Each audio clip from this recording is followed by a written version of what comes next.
in this podcast for the theater. Our dear friend of the Bitola Theater, John Blondell.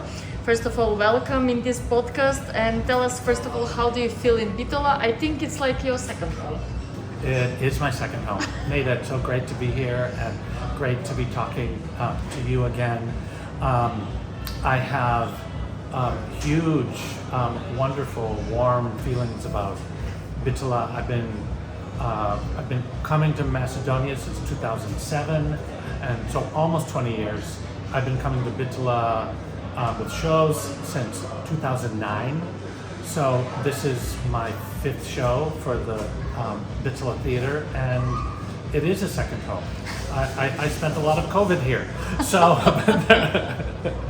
so this is I walk the wide street, and I know you, I know you, I know you, I know you, I know you.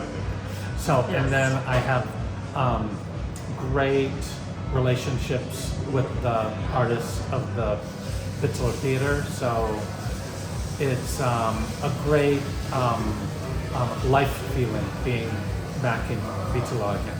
It's nice to hear that. Thank you, John, for these nice words. And of course, one of the reasons for this interview is the new show, what you're preparing with the team of Bitola Theater. The show is Shakespeare's great political tragedy, Coriolanus. And this show is going to premiere in Ohrid on July 15th at the Ohrid Summer Festival, and then just a couple of days later it flies to Verona, and it will be featured at the Verona Shakespeare Fringe Festival. I know a guy who's the artistic director, who is me.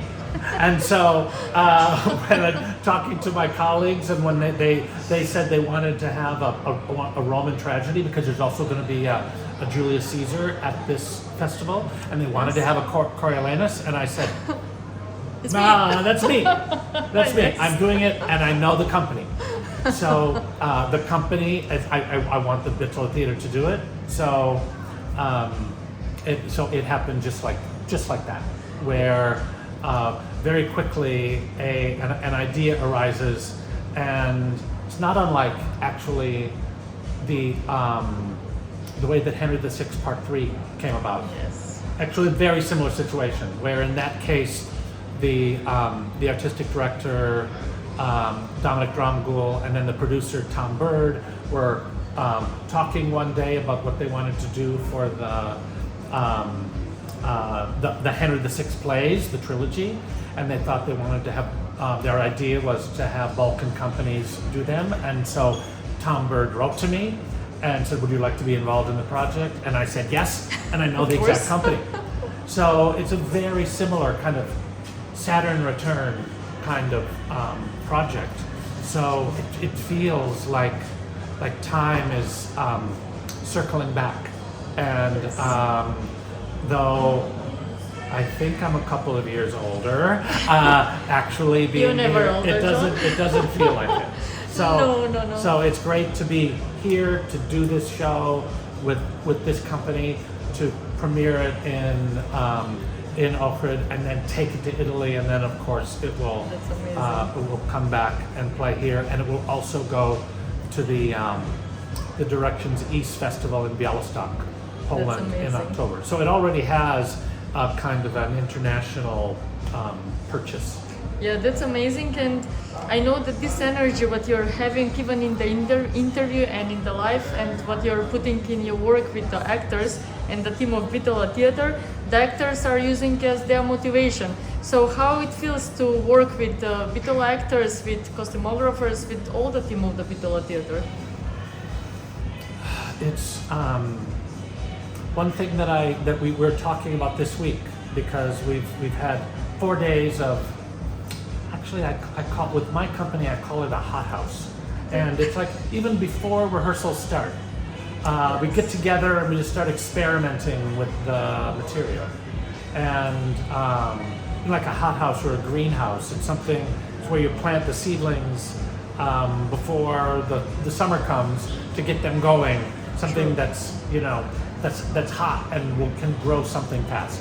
So one of the things that I told them was, don't have anything to prove to them. They know me, and I know them. Exactly. And so we can let our hair down, and we can have all sorts of stupid ideas without having any sort of like judgment. Oh, that's True. not going to work. Or so all of it is nothing but positive. Everything is positive, optimistic, and one thing about this company, even from the early rehearsals, from a circumstance that I might suggest, they throw themselves into it and they play it fully, and so they're able to show me immediately what the possibilities of that little moment might be. And of course, Blondell is doing both costumes and scenography, and Blondell and I have done, well, I don't know, this is about 20 shows together with my company, with Bitula, and then with other companies. We just got back, just 2 weeks ago, we opened Romeo and Juliet at the National Theatre of Armenia, where I actually live and work now, and in Yerevan. So then we were there, and then now we're here in Bitula, continuing the story. Great, amazing. Thank you very much, John. This is just the first of the podcast for this show. I'm ready for a lot more. And we do, but we will leave a little bit to make some interviews in Ohrid, because Yes. our team will come there also too, and on the premiere. And of course, I wish you successful work with Bitula Theater. Thank you so much. Perfect.